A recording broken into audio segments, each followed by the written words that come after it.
more than 3 guys in a van. Right, more than 3 guys in a van, yeah. So what's the vision there?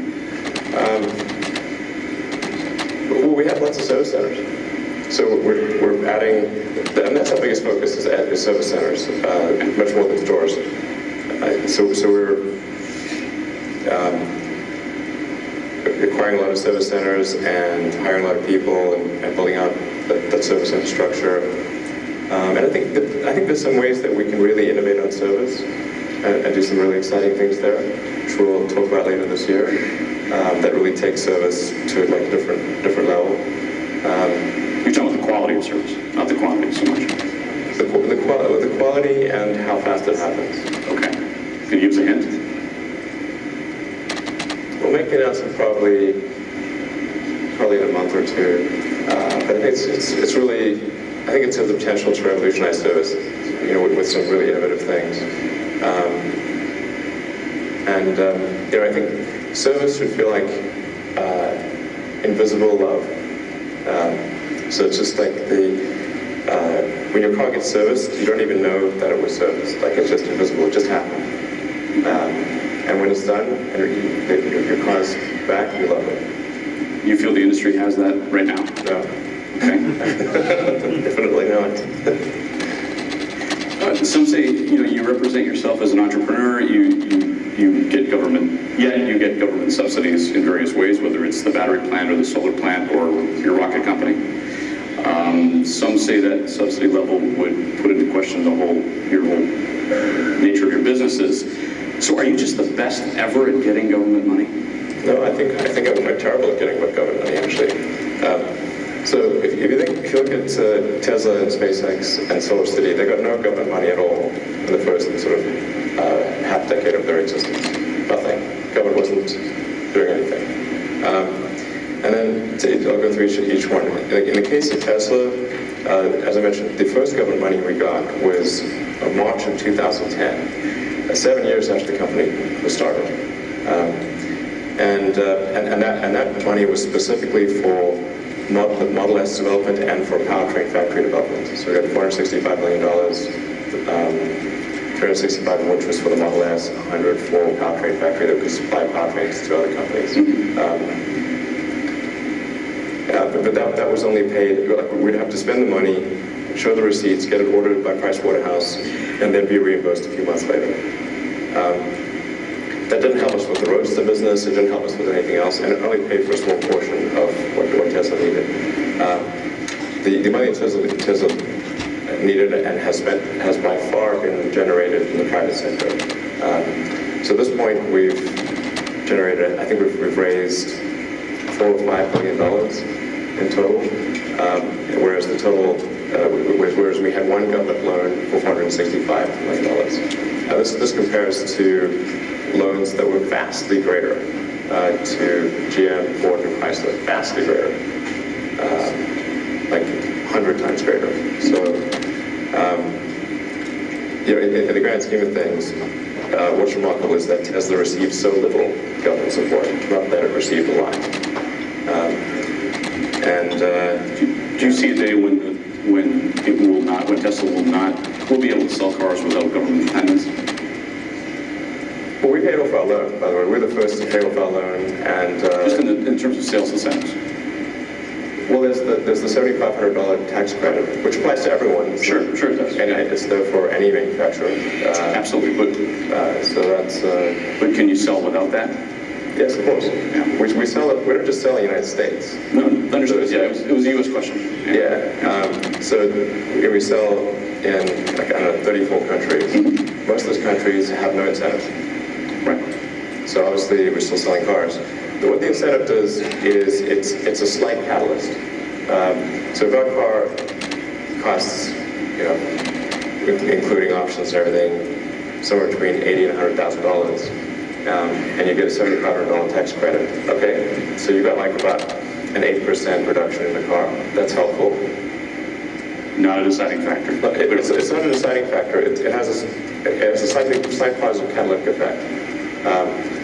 Our sales would be slightly less if without that. That's all. And then there are the zero-emission vehicle credits, which those predate the whole CO2 things. I think people forget where the ZEV credits, which are, that applies to like about a third of the states in the country, but particularly California. The zero-emission credits were put in place because air quality was so terrible in LA and the Bay Area that people couldn't breathe and were getting, they had to have like smog warnings and people were getting emphysema and lung disease and everything. So, but those ZEV credits were because you have all this toxic gas coming out of gasoline cars in close proximity to each other and hurting people's health. That's where the ZEV credits actually come from. Any manufacturer can acquire ZEV credits by making zero-emission vehicles. It's a level playing field. If we're able to sell zero-emission credits, it's simply because some other manufacturer doesn't want to make zero-emission vehicles. This is not some special handout for Tesla. This existed decades before Tesla. And to those companies, I would say, hey, why don't you make zero-emission vehicles? That's the way to not pay, not have to buy zero-emission credit. Very simple. Change the subject. Are you a good boss? I try to be a good boss most of the time, not all the time. You've lost a lot of talent in the last few years. Okay, that's false. So, correct. There was a completely asinine Wall Street Journal article that was written yesterday. You read that piece? Okay. There was an answer to this event in there, yeah. That article consisted of entirely, it was amazing to see an article consisting of statements, entirely of statements that are either obvious, wrong, or obviously wrong. Okay? Amazing. How did you manage to write an entire article? About 1,000 on that category. Okay. You have lost talent, though, right? Is there a company that exists that has not lost talent on Earth anywhere? Well, of course not, right? Every company, there's attrition at every company. What matters is what's the longevity of key executives and personnel at the company. Do they stay there a long time, or is there a lot of turnover? Do you feel your turnover rate's in the right place? Our turnover is less than industry average, not higher. That's why the article is so ridiculous. They used the example of like the Tesla general counsel, where they said, Tesla had like, in the course of 1 year, 3 general counsels. That sounds like a lot, except whenever an executive position changes, in a year, you have 2, right? So all that means is the guy in the middle didn't work out. Right. Right. Okay. I mean, this isn't rocket science. Okay, I'll take it. Okay, the guy in the middle didn't work out. But Tesla's been around for 12 years. We've had 3 general counsels. That's an average of 4 years for general counsel, which is the standard sort of tenure for a general counsel. The average industry for a general counsel is about 4 years. And SpaceX, SpaceX is a year older. We're 13 years old. We've had 1 general counsel the entire time. So his tenure is like 13 years. So it would be, like, if I had a problem with general counsels, you'd see that problem manifest itself at SpaceX as well as Tesla. Sure. But in fact, the tenure at SpaceX is 3 times industry average, and at Tesla it is exactly industry average.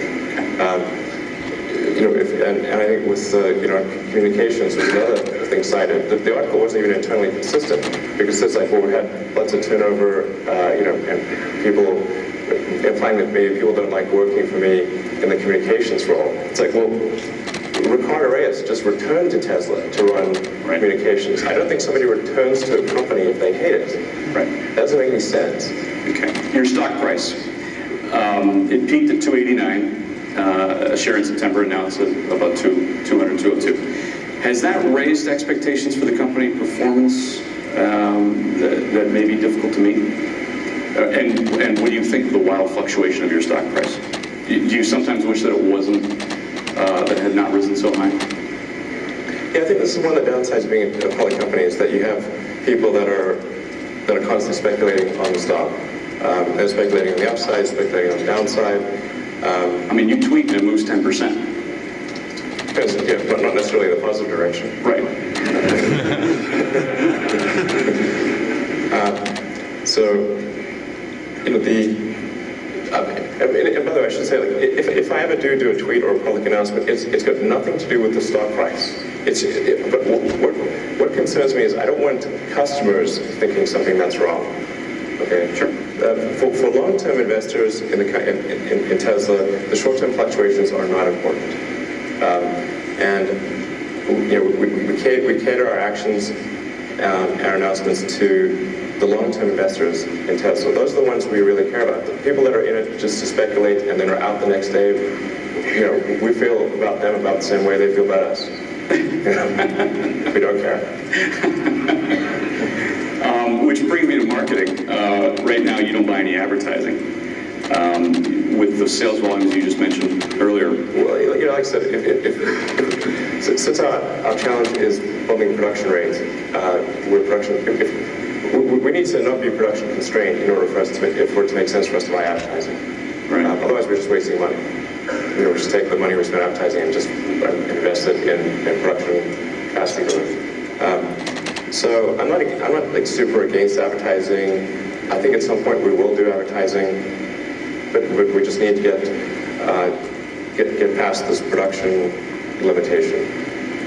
So then production, I mean, you've mentioned it a couple of times here. It's obviously an enormously key point in your mind. The production constraints, the limitations that you have, when do you see that easing and how is it going to ease? Well, we're working very hard to grow the rates. As I said, our weekly production rate year over year has increased 100%. For a manufacturer of a large complex object, that is a huge percentage growth. And we're going to try to increase it again by 100% year over year in terms of the weekly production rate, beginning of the start of the year to the end of the year. Next year? Yeah, so from beginning of this year to the end of next year, we want to try to double our production rate. I don't know exactly where the demand, where we start to have production exceed demand. I don't think it's going to be this year, because we're already sold out of all the Model X's we could possibly make this year. For 15? For 15, yeah. Right. So just in advance orders for Model X. If you order a Model X now, it arrives in 2016. Wow. So that's a long wait for... Yeah, so as many Model X's as we can make this year, we will sell. So the challenge is not trying to generate more demand for the Model X. Like we don't try to do that at all. Our challenge is we're just going to bring it to production, make sure it is a super great car, reliable, and everything works well, and then ramp the production rate. That's our challenge. So I don't know. Conceivably, advertising might make sense next year or the year thereafter, but we're not going for me to predict when demand outgrows supply. So no Super Bowl in 2 weeks, okay. Yeah. You've become quite a mainstream culture celebrity. Is that help or is that a hindrance? I think it's a double-edged sword for sure. It's gotten a lot harder for me to just go have a drink at a bar. Yeah. It is. It's gotten if I go to just try to hang someplace with my friends, then people will come up to me quite a lot, and they're almost always really nice and everything. But it is. That's probably not what you expected in December of 08. No. I think December of 08. That was when I was being accused of being an idiot, a charlatan, an idiot and a charlatan, not even a good charlatan. And there were multiple bloggers keeping the Tesla death watch, like they were on day 5,000 of the death watch at this point. So Tesla's going to work? Tesla's going to work. Yeah, it's working. I couldn't let you go without asking about space. Only 4 entities have ever launched a space capsule into orbit successfully and brought it back. The United States, China, Russia, and Musk. Well, that's awesome. Company, but yeah. Well, yeah, sorry. SpaceX, right. What have you learned from the space industry that you can apply to cars? Well, For rockets, mass optimization is extremely important. Like use of advanced materials and mass optimization is extremely important. If you, the requirement for mass optimization, say going from a car to a plane is an order of magnitude, and then going from a plane to a rocket is another order of magnitude in the importance of mass optimization. So that's why, for example, using aluminum in the body and chassis was a no-brainer for me for the Model S. Even though people certainly had some internal battles on that front to make that happen. But for me, it was a very obvious choice. We want to make the car light and still have amazing crash rating and everything, and overcome the challenge of a heavy battery pack. We have to make the non-pack portion of the car light, so it had to be aluminum. I think in the future we'll be investigating some advanced alloys that don't currently exist, and as well as bringing over some of the interesting alloys we have in the rocket industry. So I think in terms of material choice, of advanced joining technologies, and setting up the geometry and constraints such that you can really create a mass optimized vehicle, I think that's the most valuable thing. Are you going to travel to Mars in your lifetime? I hope so. Is that part of the plan? It depends on how long I live, of course, and what progress space. But you have like a 10 to 20 year horizon here where you want to go to Mars. I want to enable large numbers of people in cargo to go to Mars. So it's not sort of about me personally wanting to make a journey to Mars. I mean, that would be nice on a personal level, but I do think it is important that we as a species, as a civilization, are on a path to become a true spacefaring civilization and a multi-planet species. I think that's the future that's exciting and inspiring. That's the bright future. And what we're trying to do with SpaceX is do what we can to help make that bright future true. You've got 5 boys. Do they like cars? They're a little blasé about the cars. Do they like your cars? Yeah. Although I get the critiques. I'll tell you one funny thing. When the Model S first came out, I intentionally deleted the rear reading lights in the back seat, because I was like, people are just going to use Kindles and iPads and electronic readers. So like, why do you need a light in the back? And then one of my kids was trying to read his book in the back, and said, "This is the stupidest car in the world." Why isn't it? Like, how can you do this? It's like, okay, after that we put the lights in the back. Have you ever talked to Warren Buffett? Yeah, we've had a few brief conversations. He's always a great guy to talk to. How about the car retail business? No, we haven't talked about that. I did read that he made an investment on that front. I had a lot of conversation actually with Charlie Munger before I was aware of the BYD thing. Back in, I don't think it was probably 2008, 2009. And I was having lunch with him, and he was just, I'm a huge admirer of Charlie Munger, but he was just telling me all the ways that Tesla was going to fail. It made me quite sad, actually.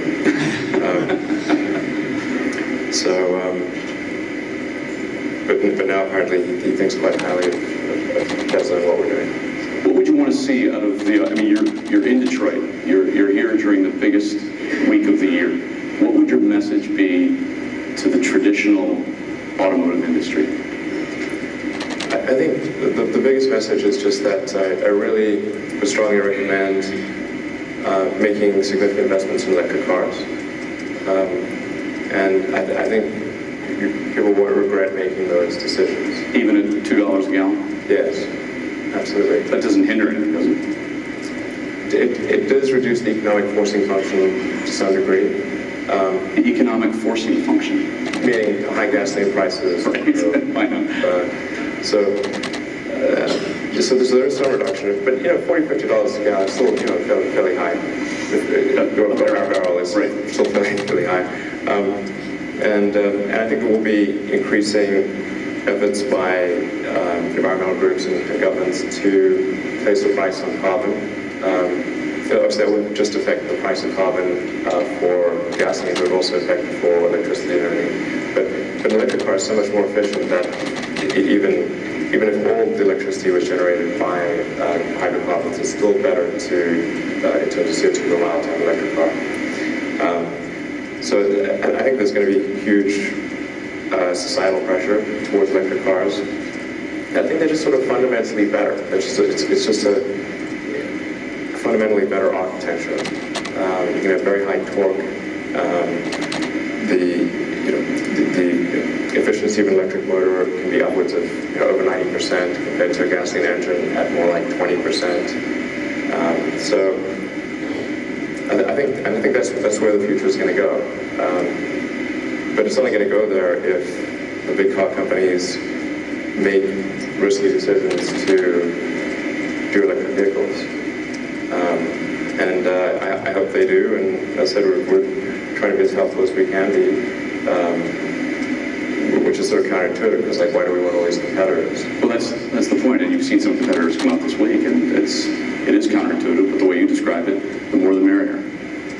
Well, the reason that I'm doing it, and certainly a lot of people at Tesla are doing it, is because we think it actually is going to make a difference to the world if we transition to sustainable transport sooner rather than later. We're not doing this because we thought it was like a way to get rich or anything. Like I said, I thought maybe 10% chance of success at the beginning. I thought we would just lose all our money. It almost did, so it's not like it was, that was very close to losing everything. I think we're really going to regret the amount of carbon that we're putting in the ocean's atmosphere. I mean, we're really going to regret it. Great. Thank you very much for coming here today. I appreciate it. Thank you so much. Elon Musk.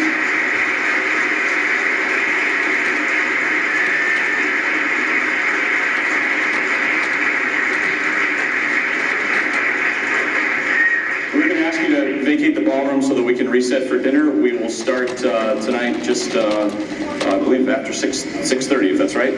Join us for